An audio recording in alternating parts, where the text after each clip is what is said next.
Saudara-saudara yang Tuhan kasihi, saya pribadi itu percaya sekali kalau orang pergi ke persekutuan seperti ini itu dia menang atas daging. Kenapa? Karena pergi ke persekutuan itu panggilan roh. Entah persekutuan hari Minggu kah, persekutuan lingkungan rayon kah, persekutuan unsur kah, atau persekutuan apapun dengan Tuhan, itu menang atas daging. Karena biasanya roh itu bilang, pergi sembahyang.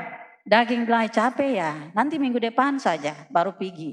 Tapi karena saudara datang, maka sesungguhnya saudara telah memenangkan kedagingan saudara. Karena itu bilang terima kasih untuk yang di kanan, kiri, muka, belakang, bahwa saudara sudah datang. Silakan bilang terima kasih untuk temanmu, pegang tangan, kasih tahu, terima kasih sudah datang.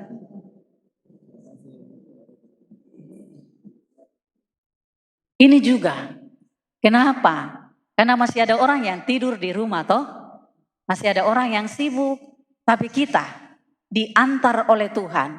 Karena itu terima kasih untuk kehadiran dan Roh Kudus yang membawa kita ke sini. Nah, saudara kekasih di dalam Tuhan, hari ini sama-sama dengan 1980-an jemaat dalam 70 klasis di satu sinode Gereja Kristen Injili di Tanah Papua. Kita sama-sama hari ini belajar dari Sefanya pasal 2 ayat 1 sampai dengan ayat 3. Dengan tema yang sama di perikop bacaan ini, yaitu seruan untuk bertobat. Seruan untuk bertobat. Kita semua tahu apa itu bertobat toh? Bertobat itu artinya kalau kok kemarin-kemarin itu bikin salah, berhenti ya, stop bikin kesalahan itu. Bertobat itu dari kata metanoia, bahasa Yunaninya. Itu artinya putar balik, putar kembali. Jadi bertobat itu kalau kita pakai jarum jam itu artinya putar 180 balik. Tapi apakah bertobat itu gampang? Bapak Ibu, bicara gampang toh, tapi dia gaya untuk bikin itu menurut saya tergampang ya. Misalnya, ada orang yang datang pengakuan dosa, dia menangis sekali. Waktu orang itu dia tahu, oh saya salah. Tapi besok begini, dia bisa ulang lagi yang kecil yang sama. Jadi bertobat itu proses. Pertobatan itu sebuah proses. Perjuangan untuk kembali lagi. Karena itu, pertobatan berulang-ulang diserukan.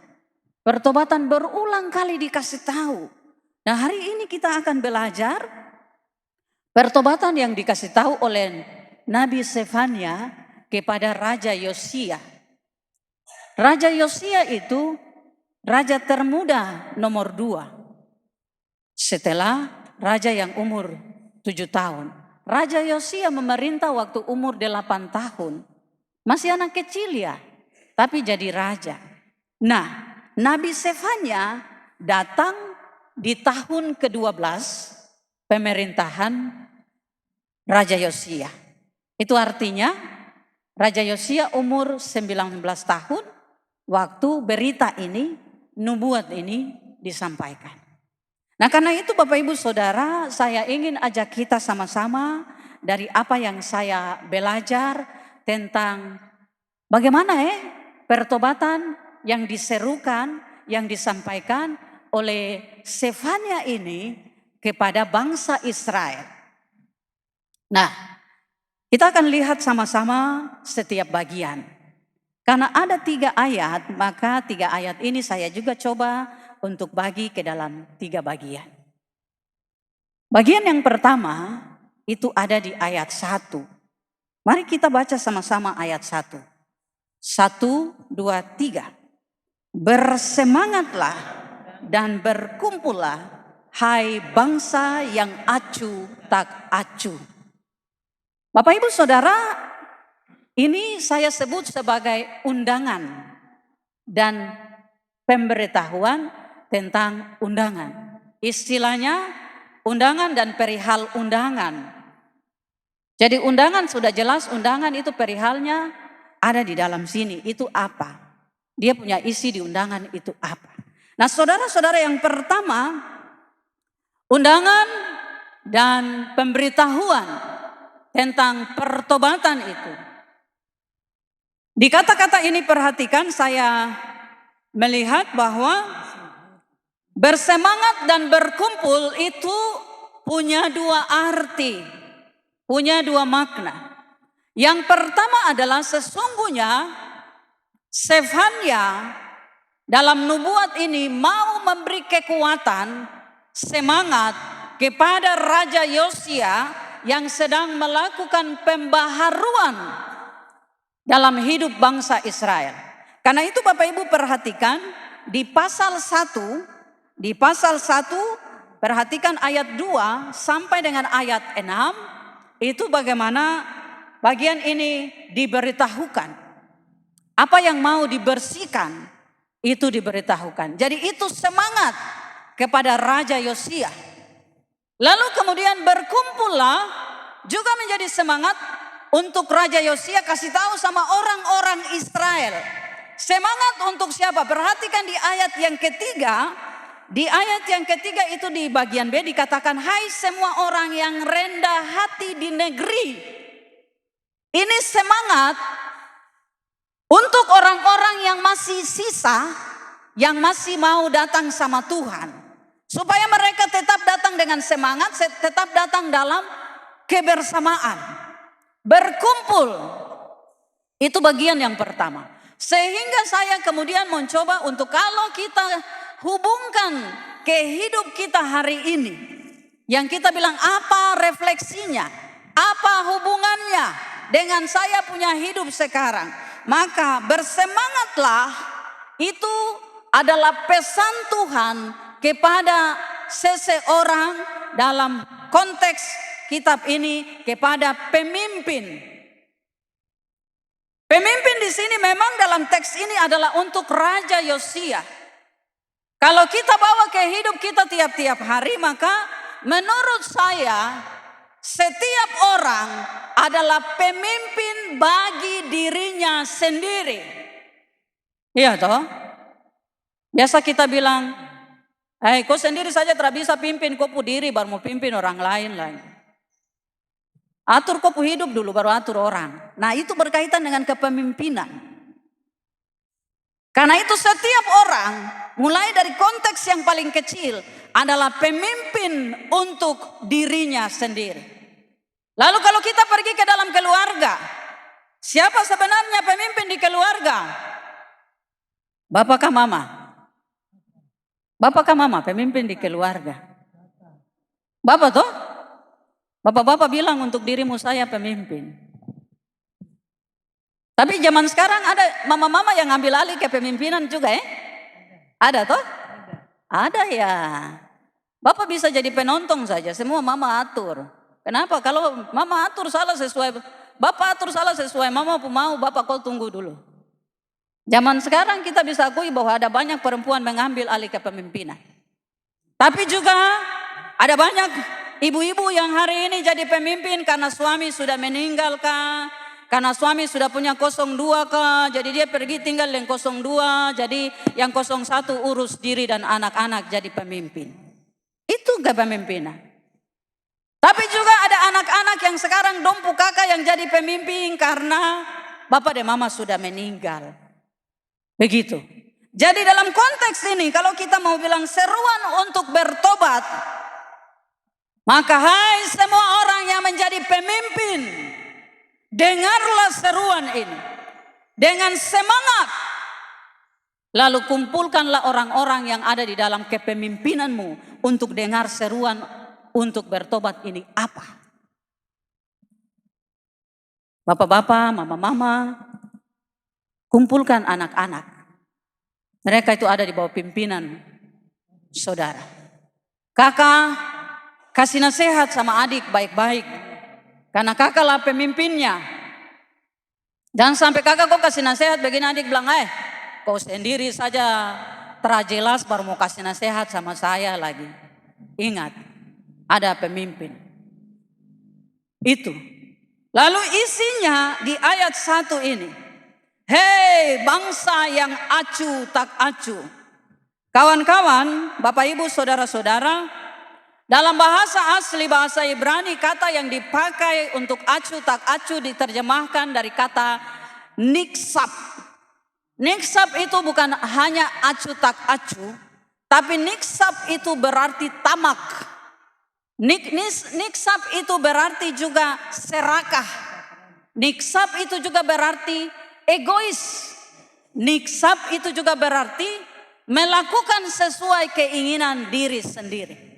Dan itulah disebutkan oleh Allah bangsa yang acuh tak acuh. Semangat, kumpul, lalu dikasih tahu. Nah saudara-saudara kekasih di dalam Tuhan, ini keadaan bangsa Israel waktu Sefanya kasih tahu kepada Yosia dan bangsa itu nubuat ini. Perilaku acuh tak acuh, perilaku ketamakan, perilaku kesombongan, egois, dan lakukan semua hal sesuai mau sendiri, itulah yang akan mengakibatkan ayat 2. Sebelum hari kemurkaan itu tiba, kelakuan-kelakuan seperti begini mari perhatikan. Nah saya fokus pada kata acuh tak acuh. Acuh tak acuh itu di bahasa kita tiap-tiap hari biasanya ada ya. Malas tahu, cuek, ya toh. Urusan lo, urusan gua, orang yang pakai bahasa Indonesia tinggi sekarang. Acuh tak acuh. Bapak Ibu rupanya, acuh tak acuh itu kelakuan yang akan membawa kepada penghukuman. Dan acuh tak acuh itu harus mengalami pertobatan. Karena pesan ini berhubungan dengan acuh tak acuh. Egois, tamak, mau melakukan sesuai keinginan diri sendiri. Dan kalau ayat 1 diterjemahkan dalam bahasa Inggris itu, dalam waktu yang lama kamu melakukan sesuatu sesuai desire, itu keinginan. Desire itu bukan hanya keinginan di kepala, tapi hati, roh, jiwa. Kau punya keinginan sendiri yang kau pakai. Semuanya acuh tak acuh. Lalu saya pikir begini, oh acuh tak acuh kalau kita bilang orang cuek, itu ada 2 bagian. Cuek yang positif dan cuek yang terbaik. Ya toh? Cuek yang bagus ada. Yang ketemu bilang cuek positif. Cuek yang bagus itu orang mau cerita koka, menghina koka, terhargai koka, terpusing ya dengan dorang. Ya toh? Seorang baik mau. Biar kamu jalan cerita yang terbaik tentang saya, tapi semua orang tahu saya baik ya. Itu positif. Jangan kasih tanggapan. Itu positif. Karena kita hidup oleh pikiran kita. Tapi kita tidak sadar bahwa orang lain bisa mengontrol kita menjadi orang yang terbaik. Kok baik baru? Waktu orang datang bakar-bakar, kau bilang, hei, kau terdengar? Kau belum tahu? Dong ada cerita kami ya. Di sana begini, di sini begitu. Kau yang baik itu jadi ikut terbaik. Lalu kau bilang, siapa dong yang cerita saya? Apa yang muncul? Kebaikan itu berubah jadi terbaik. Tapi baiklah saudara jadi orang yang cuek secara positif. Orang mau cerita kok sampai terbaik-baik juga. Terpusing ya. Bahasa Indonesia bilang anjing gonggong. Kafilah ke saya. Saya jalan terus. Tapi hati-hati ada anjing galak ya. Anjing gonggong kok jalan terus kok bikin malas tahu dia tambah kejar. Kok balik lempar dia batu boleh. Anjing gonggong kafilah lewat terus. Cuek yang positif itu baik. Abaikan suara-suara negatif di sekeliling Anda saat saudara melakukan hal baik. Abaikan guncingan-guncingan negatif, tanggapan-tanggapan negatif. Abaikan semuanya. Bukankah Yesus juga mengalami hal itu? Dan ia mengabaikan hal-hal yang tidak membuatnya bertumbuh. Abaikan. Tapi ada cuek yang terbaik punya ini. Cuek terbaik itu yang kayak bagaimana ya? Saya bilang cuek terbaik itu ada orang yang kita bilang muka tebal. Ya toh? So bikin salah, kasih tahu dia, kamu potong dia muka dan parang juga terakan ini sampai ya. Karena muka tebal, malas tahu. Itu malas tahu yang terbaik. Terus dia bilang lagi ada orang yang telinga tebal. Kalau telinga tebal macam gajah itu bagus. Tapi telinga tebal yang dia lubang sudah tutup. Karena terlalu tebal sampai tak tutup. Nah, ini kelakuan begitu. Orang tua bicara, tapi anak ini dia telinga macam dong tambah berapa senti dengan daging lagi jadi tambah tebal. Ikan telinga bagaimana ya orang so bicara macam telinga tebal saja. Sama juga jemaat. Kita juga biasa ketemu telinga tebal. Firman dikasih tahu tapi kita tidak dengar. Cuek saja. Bikin mau tahu. Itu telinga tebal.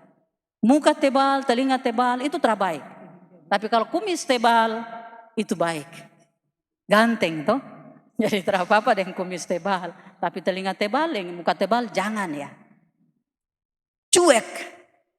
Saudara-saudara perilaku malas tahu. Perilaku cuek itu menghancurkan. Dan ini beritanya, bangsa yang acuh tak acuh. Kelakuan malas tahu, kelakuan muka tebal, telinga tebal, tamak, serakah, mau lakukan semua sesuai keinginan sendiri. Itu adalah benih kehancuran yang menghancurkan. Bukan hanya menghancurkan dirimu sendiri, tapi menghancurkan hubunganmu dengan Tuhan. Itu inti panggilan pertobatan di sini. Cuek malas tahu terhadap Tuhan. Karena itu saudara-saudara, inilah dia yang disampaikan oleh Stefania. Orang Israel ini dalam dompu cuek dan malas tahu itu kita baca di pasal 1 ayat 6, ayat 5. Dorang itu menyembah Allah. Tapi perhatikan di ayat 5 pasal 1, mereka itu bermuka dua. Ya, ayat 5 ditulis, mereka yang sujud menyembah di atas soto kepada tentara langit. Dan mereka menyembah dengan bersumpah setia kepada Tuhan. Namun di samping itu bersumpah demi dewa Milkon. Jadi orang yang cuek terhadap Tuhan, salah satu tandanya adalah mendua hati. Tuhan ada tapi tidak terlalu penting. Apa yang kita dengar, sudah dengar saja ya. Bikin yang lain. Mendua hati. Tidak setia. Orang yang menyembah dewa yang lain. Apa dewa lain hari ini di hidup kita? Diri kita sendiri. Kalau diri kita menjadi utama, karena itulah dia bilang bangsa yang acuh tak acuh. Karena kata tadi, yang mengutamakan dirinya. Bertobatlah. Itu yang kita lihat. Nah karena itu saudara-saudara, apa yang akan terjadi kalau saudara tidak bertobat? Apa yang terjadi sebagai akibat hukuman bagi orang yang tidak bertobat? Itulah bagian yang kedua. Yaitu cara Tuhan menghukum orang yang tidak bertobat. Di bagian yang kedua itu kita lihat di ayat yang kedua. Di ayat yang kedua, ini nubuat. Sebelum kamu dihalau seperti sekam yang tertiup. Saya cari-cari kenapa sekam ya. Di Alkitab Perjanjian Lama ini juga ditulis dalam kitab Mazmur pasal 1 ayat yang keempat. Tentang sekam yang ditiup angin. Mazmur pasal 1 itu kan bicara tentang orang yang merenungkan Taurat Tuhan siang dan malam. Tetapi untuk orang yang tidak, itu di ayat 4 pasal 1 kitab Mazmur itu bilang, bukan demikian orang fasik. Mereka seperti sekam yang ditiup angin. Nah saudara-saudara, dalam terjemahannya juga bisa disebut bunga atau ilalang atau rumput. Karena itu sekam yang ditiup angin Di kitab Mazmur dikatakan bahwa mereka seperti bunga rumput yang ada hari ini, besok lisut dan layu, dan ketika ditiup angin tempatnya tidak mengenalnya lagi. Jadi ini menjadi gambaran bahwa kalau orang itu tidak bertobat, dia akan hilang, dihilangkan oleh Tuhan. Perhatikan, Tuhan yang akan menghilangkan orang ini seperti rumput, seperti semak duri, seperti bunga, seperti sekam yang angin sutiup dan dia tak akan pernah kembali lagi. Tidak akan. Itu artinya hilang selama-lamanya. Itu orang yang telah bertobat. Sehingga dia bilang, sebelum kamu dihalau seperti sekam. Lalu sebelum murka Tuhan yang menyala-nyala itu, sebelum datang ke atasmu hari kemurkaan Tuhan. Nah saudara, hari kemurkaan Tuhan itu bagaimana isinya? Seperti apa? Karena hari kemurkaan Tuhan itu sama dalam bahasa Ibrani, hari Tuhan itu sama dalam bahasa Yunani yaitu Yom Yahweh, hari Tuhan. Di konteks ini hari Tuhan itu bukan hari yang kasih damai, bukan hari pendamaian, tapi ini adalah hari penghukuman. Dan hukuman itu untuk orang yang telah bertobat ditulis dalam Sefanya pasal 1. Perhatikan di ayat 14 sampai dengan ayat 18. Di ayat 14 sampai dengan ayat 18 saya catat beberapa kata yang dipakai untuk bicara, kasih tahu tentang hari Tuhan. Kalau saudara baca pelan-pelan keadaan hari Tuhan yang hari penghukuman atau hari kemurkaan itu isinya bagaimana. Yang pertama, hari kemurkaan itu isinya adalah hari yang pahit. Hari yang tidak memberi kedamaian. Hari kemurkaan itu penuh kepahitan. Hari kemurkaan itu adalah hari kesusahan. Hari kemurkaan itu adalah hari kesulitan. Hari kemurkaan itu penuh dengan kegeraman, kesuraman, kerawanan dan kelam. Tidak ada yang baik. Hari kemurkaan.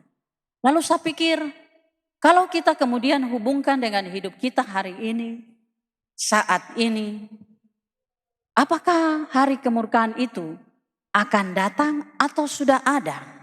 Nah, ini nubuat. Karena ini nubuat, maka situasi itu pasti akan datang. Hari itu akan datang. Hari kemurkaan Tuhan akan datang. Akan ada hari di mana keadaan itu pahit. Akan ada hari di mana situasi itu penuh dengan kesusahan. Akan ada hari di mana situasi penuh dengan kesulitan, masalah, tantangan. Hari yang benar-benar penuh dengan kekacauan di hidup kita. Akan ada. Lalu bagaimana supaya kita tidak mengalami hari itu? Karena nubuat ini mengatakan sebelum datang atasmu hari kemurkaan Tuhan. Nah, kita akan lihat bagaimana supaya hari kemurkaan itu tidak datang atas kita. Dan kita tahu bahwa kita kuat.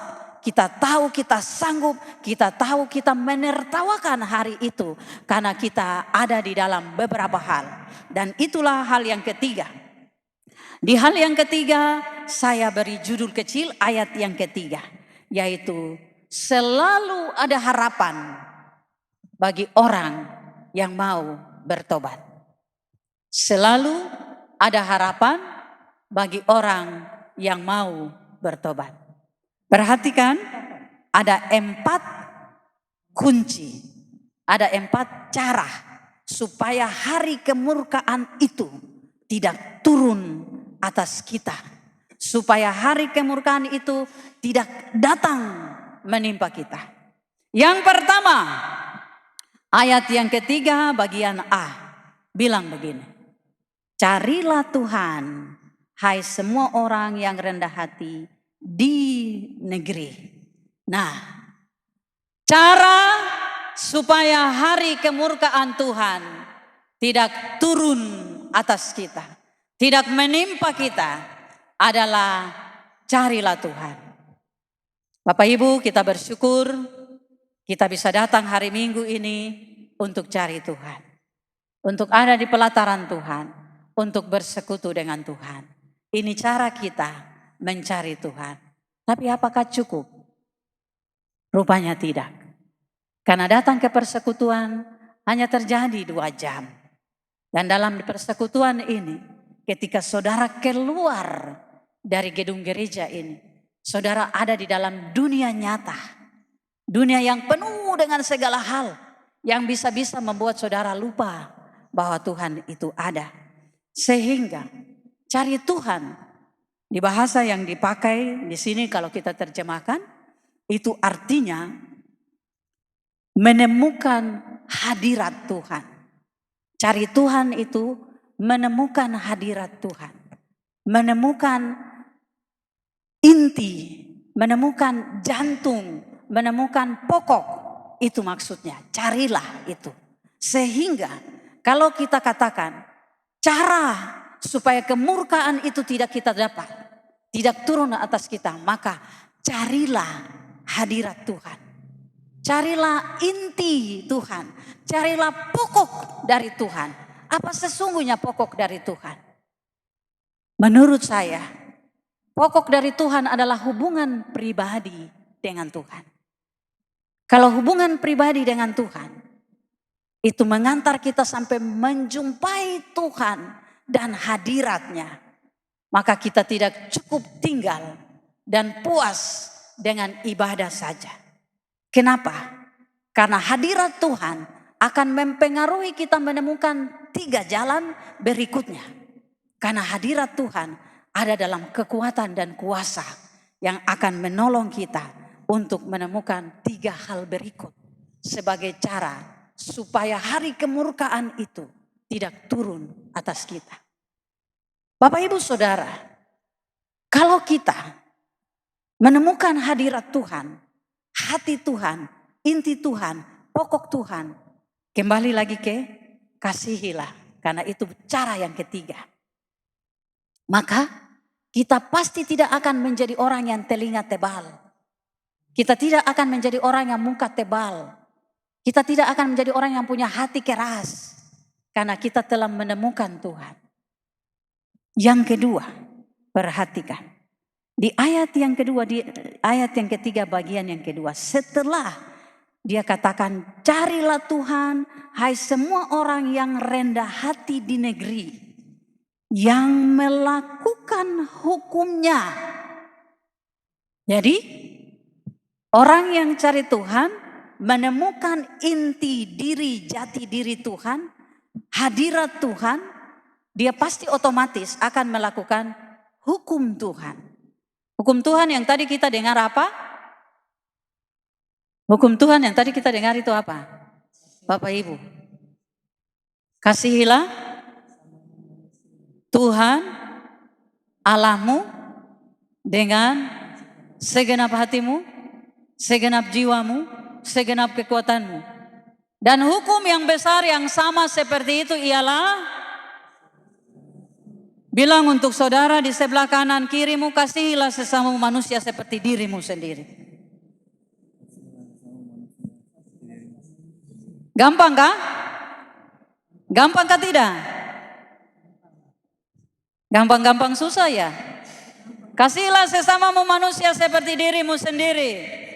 Waktu ada yang datang bilang, ada ini Roy lebih bisa pinjam. Aduh, timbang-timbang lagi mau kasih kau tapi. Nanti kau ganti cepat kah terada ya. Apalagi lihatin dia muka orang ini, saya sudah tahu dia ini. Su pinjam sana pinjam sini baru pernah kasih kembali. Masih baik kasih kembali. Orang yang punya datang minta kan bakal lain lagi. Itu kelakuan.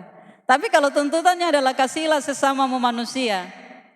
Hei bapak-bapak, suami-suami, kasihilah istrimu kalau mau dikasihi oleh istri. Tapi ketong kasih telinga satu macam telinga sakit ya, dengar dia bicara 10 minta satu tapi penjelasan banyak. Istri-istri, kita juga. Kalau suami bilang bicara satu saja, saya mengerti. Jangan tuntut dia lagi, ya mengerti tapi macam kau lakukan jadinya. Tuntut terus. Aplikasi mengasihi sesama manusia, melakukan hukum Tuhan, itu tidak gampang. Dalam kaitan dengan bertobat, itu artinya berjuang untuk kembali melakukan yang baik. Mengasihi sesama manusia ini adalah wujud dari bukti telah menemukan hati Tuhan. Karena carilah Tuhan orang-orang yang mengasihinya dan lakukanlah itu dengan mengasihi sesama manusia. Lakukan hukum. Tidak gampang, tapi harus berjuang. Berjuang terus berjuang. Sampai kelakuan dengan roh itu harus jalan bersama. Karena mengasihi Allah itu spiritualitas kita. Itu roh kita. Mengasihi sesama itu bukti kelakuan kita. Karena itulah dalam 1 Yohanes pasal yang keempat. Secara khusus di ayat 20. 19 dan 20 ditulis. Bagaimana mungkin kamu berkata, aku mengasihi Allah, kalau kamu membenci saudaramu. Jikalau seorang berkata, aku mengasihi Allah, tetapi ia membenci saudaranya, maka Alkitab bilang dia adalah pendusta. Dan saya bilang pendusta itu tukang tipu. Bagaimana mungkin kita mengasihi Allah yang tidak kelihatan, kalau kita tidak bisa mengasihi saudara kita yang kelihatan di depan mata kita. Karena itu segeralah bertobat untuk berbalik dari kebiasaan simpan dendam, kebiasaan marah, kebiasaan sakit hati. Saya baru saja menolong satu orang saudara. Ini mama ini dia kasih kepercayaan untuk dia punya anak perempuan. Kepercayaan itu tolong mama pegang ATM karena mama telah mengerti. Dia punya anak ini pakai dia mama uang habis ya. Sekarang mau kumpul uang, su cari alasan macam-macam. Su tahu apa yang terjadi? Mama marah sampai kutuk-kutuk dia pu anak. Pokoknya kata-kata yang su tak boleh ucapkan dari mulut yang bersih lagi. Tapi begitu sudah. Lalu dia pu anak, berkelahi. Dan satu orang, adiknya, kasih nasihat yang luar biasa baik. Menurut saya. Dia bilang sama dua begini. Mama dan kakak, saya terada urusan ya dengan kam dua. Itu kam dua pemasalah. Saya tetap sayang mama, saya tetap sayang kakak. Karena dia mama bilang, kam tidak boleh lagi ya kasih uang sama kakak. Dia tuh kan tipu ya. Kita percayakan uang sama dia tapi dia pakai habis baru dia tipu sana tipu sini lagi. Tidak boleh. Dia adik bilang, kam dua tetap sama-sama saya sayang. Uang itu nanti habis. Tapi kita punya hubungan persaudaraan. Tidak akan habis sampai kita mati. Terus dia mama bilang, gampang sekali kau bicara. Terus dia bilang, sudah mama nanti kita cari uang ganti mama puang. Terus dia kakak bilang, kalau ganti saya juga tidak mau lagi panggil mama. Terus dia bilang, uang akan habis. Sampai mati, sampai kiamat. Mama itu tetap mama. Ini nasihat yang sederhana sekali. Tiap-tiap hari ada saja keadaan yang membuat kita sulit sekali mengasihi sesama kita. Tapi ini jalan supaya hari kemurkaan itu tidak tiba pada kita. Karena dengan melakukan hukum Tuhan, satu contoh yang sederhana, kita sedang meraih hati dan hadirat Allah, yaitu melakukan kasih. Dan yang ketiga, carilah keadilan. Keadilan dalam hidup sosial, hidup masyarakat, pengertian umum itu beda dengan keadilan dalam iman Kristen. Keadilan dalam hidup sosial, dalam pengetahuan umum itu artinya sama rata. Sama rata itu begini. Kalau ada kue 2 untuk 2 anak, 1 dapat 1, itu adil. Tapi keadilan menurut iman Kristen, kalau kue 2, anak 2, kita lihat siapa lebih perlu dari siapa. Itu namanya keadilan. Kalau di anak 2 ini kelihatan Yang satu, kau makan kue juga pasti kau kenyang karena kau sudah makan barang lain. Jadi biar kasih kue ini untuk yang belum makan. Sehingga adil dalam hal kenyang karena fungsi kue itu. Sehingga biasa saya bilang begini, keadilan itu seringkali sangat susah kita buktikan di hidup iman Kristen kita. Dalam persekutuan kita juga seringkali susah kita buktikan. Tapi keadilan dalam iman Kristen, kalau yang satu sudah makan lebih banyak, terus makanan ini harus dibagi rata, maka yang kita lihat adalah yang belum makan. Sehingga yang belum makan porsinya lebih banyak dari yang sudah makan. Akhirnya dua-dua sama kenyangnya. Nah itulah keadilan. Dan keadilan itu yang dibuktikan oleh Yesus Kristus. Bayangkan, kasih Allah yang sesungguhnya kelihatan dalam situasi manusia yang harus dihukum. Tapi karena kasih Allah yang besar, sehingga manusia yang berdosa menerima pengadilan yang diberikan untuk menerima kasih yang sama. Semua kasih yang sama di dalam Yesus Kristus. Itu bagian yang berhubungan dengan keadilan. Dan yang terakhir, bagian yang keempat. Supaya hari kemurkaan itu tidak terjadi atas hidup kita. Adalah carilah kerendahan hati. Di bahasa aslinya, kerendahan hati ini juga adalah kelemah lembutan. Karena itu orang yang lemah lembut pasti akan memiliki bumi. Begitulah Yesus bilang dalam khotbah di bukit tentang ucapan bahagia. Berbahagialah orang yang lemah lembut hatinya karena mereka akan memiliki bumi. Memiliki bumi itu bukan kita kaya sampai hari ini kita tinggal di Yahim. Hari minggu depan kita tinggal di Jakarta. Hari minggu berikut tong ada keliling dunia ini. Karena artinya memiliki bumi toh jadi seluruh bumi ini kita punya. Bukan. Tapi berbahagialah orang yang rendah hatinya karena mereka akan memiliki bumi. Saudara sanggup berkuasa atas segala situasi di sekeliling Anda. Dan situasi-situasi itu tidak menguasai saudara. Karena saudara memiliki hati yang lemah lembut. Kita kembali lagi kalau orang acuh tak acuh. Itu kalau orang lemah lembut dia akan sanggup memahami sesuatu dari orang lain. Dan dia menjadi orang yang peka. Orang yang lemah lembut akan mudah memahami orang lain. Orang yang lemah lembut akan mudah mengerti situasi hidupnya. Kalau situasi hidupnya berat, sulit, dia akan pahami dalam kelembutan-kelembutan yang Tuhan beri baginya. Itulah maksud dari memiliki bumi. Sehingga kalau hari yang kita hadapi seperti kacau, situasi yang kita hadapi seperti berat, karena kita adalah orang yang mengasihi Allah. Karena kita adalah orang yang mencari Allah. Karena kita adalah orang yang melakukan hukum Allah. Karena kita adalah orang yang lemah lembut. Maka hari itu bukan menjadi hari murka Tuhan. Tapi hari itu akan menjadi berkat Tuhan. Sebab kita mengerti apa yang Tuhan rancang di hidup kita. Nah saudara-saudara yang Tuhan Yesus Kristus kasihi.